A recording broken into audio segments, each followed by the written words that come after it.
திமுகவுக்கு காங்கிரஸ் தேவையில்ல, காங்கிரஸுக்கு தான் திமுக தேவை. திமுகவினுடைய ஒட்டுண்ணி ஒரு நாய் இருக்குன்னா அந்த நாய் உடம்புல உண்ணி போய் ஒட்டிக்கும். நாய்க்கு உண்ணி தேவையில்லை, இந்த உண்ணிக்கு தான் நாயோட ரத்தம் தேவை. இப்படிப்பட்ட கேவலமான பிரிவுகளா இருக்காங்க. திமுக இருக்க நாடார் எம்எல்ஏக்களும் நாடார் எம்பிகளும் ஒருத்தன் வாயை திறக்க மாட்டாங்க, அமைச்சர் வாயை திறக்க மாட்டாங்க. திமுகவில் இருக்கக்கூடிய மானமுள்ள நாடார்கள் பேசணும். நாளைக்கு எம்எல்ஏ சீட்டு தரவானவ எல்லாம் பயத்தில் இருக்கான். அப்போ உனக்கு பதவி தான் முக்கியம், பணம் தான் முக்கியம், சமுதாயம் முக்கியம் இல்லை, தலைவர் முக்கியம் இல்லை. நாளைக்கு இவர்களை போன்றவர்களை திமுக இருக்க நாடார் எம்எல்ஏக்கள்லாம் புரிஞ்சுக்கிங்க மக்கள். இவனுங்கெல்லாம் ஓட்டு போடக்கூடாது.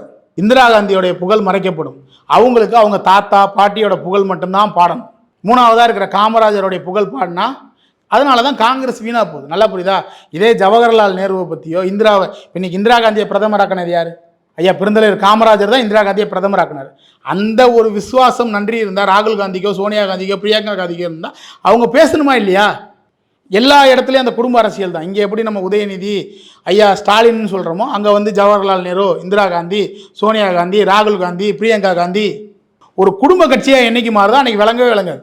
உங்கள் கட்சியினுடைய தேசிய தலைவரை கேட்கறதுக்கு தேசிய தலைமைக்கு துப்பு இல்லை, தமிழ்நாட்டு தலைமைக்கு துப்பு இல்லை, உங்ககிட்ட இருக்க ஒரு சட்டமன்ற உறுப்பினர்களுக்கு துப்பு இல்லை, நாடார் உறுப்பினர்களுக்கு துப்பு இல்லை. எங்களை போன்ற ஏழைகளும் பெருந்தலைவர் காமராஜருடைய தொண்டர்களும் நாடார் அமைப்பு வச்சிருக்கவங்களும் தான் நாங்கள் தான் கத்திக்கிட்டு நடக்கிறோம். இவர்கள் அனைவருமே அரசியலில் ஒரு சட்டமன்ற சீட்டுக்காக, ஒரு எம்எல்ஏ பதவிக்காக உத்தமர் தலைவர் பெருந்தலைவர் காமராஜரை களங்கப்படுத்துவதை ஏற்றுக்கிறாங்களான்னு நான் கேட்குறேன். கண்டிக்கலன்னா அப்போ அதை நீ ஏற்றுக்கிறேன்னு தான் அர்த்தம். சட்டமன்ற உறுப்பினர் அற்ப பதவி, 5 வருஷ பதவிக்காக ஒரு உத்தம தலைவரை களங்கப்படுத்துவதை நீங்கள் ஏற்றுக்கிறீங்களா? அப்போ குறைஞ்சபட்ச கண்டனத்தையாவது நீங்கள் பதிவு பண்ணணுமா இல்லையா?